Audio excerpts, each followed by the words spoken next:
বেল্টের জন্য আমি 40 ইঞ্চি পরিমাণ চেন করে নিয়েছি, 40 ইঞ্চি। এখন 40 ইঞ্চি করার পর লাস্ট চেনে আমি এই যে হুকটা অ্যাটাচ করে নেব।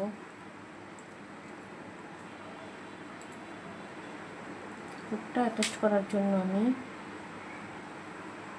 আগে হুকের ভিতরে ঢোকাবো, এই হুকের ভিতরে আমার কাঁটাটা ঢোকাবো, তারপর এই লুপটা আনবো।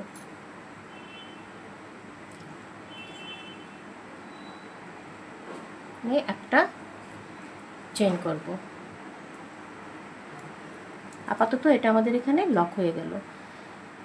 এটা আমাদের চেনের সোজা পার্ট, এটা হচ্ছে উল্টা পাশ। এবার উল্টা পাশের যে পেছনের লুপটা, ওই লুপটা দিয়ে প্রত্যেকটা লুপের মধ্যে একটা করে স্লিপ স্টিচ হবে, এভাবে।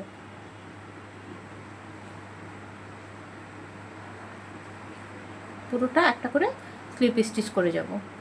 আমি একদম লাস্ট পর্যন্ত স্লিপ স্টিচ করে ওই পাশে কিভাবে আবার এটা অ্যাটাচ করব সেটা দেখাচ্ছি।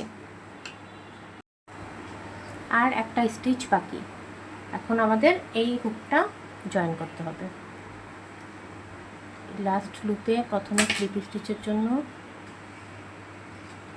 হুক অ্যাড করলাম, এবার হুকটা দিব। হুকটা দিয়ে আমরা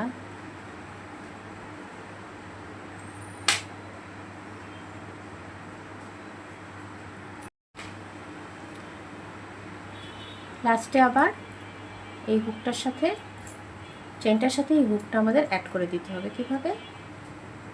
আগে হুকের ভিতর দিয়ে এভাবে আনবো, একটা চেন করব,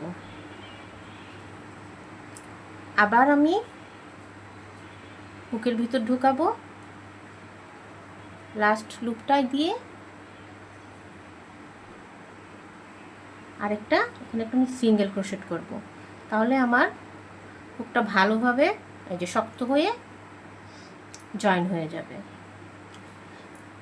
এবার আরেকটা লাইন আমাদের স্লিপ স্টিচ করতে হবে ব্যাক লুপে। এখানে শুরু করলাম,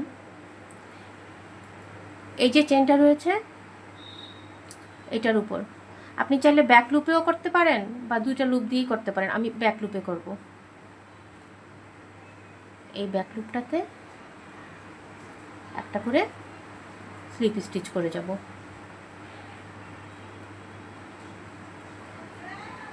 একটা করে স্লিপ স্টিচ করে গেলে আমাদের বেলটা কমপ্লিট হয়ে যাবে।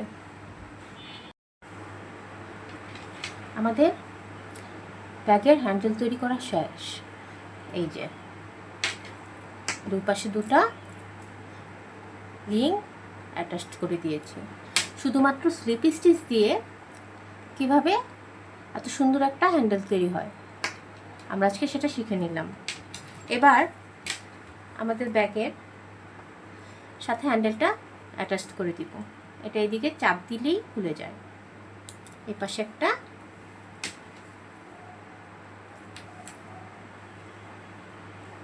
এই পাশে একটা।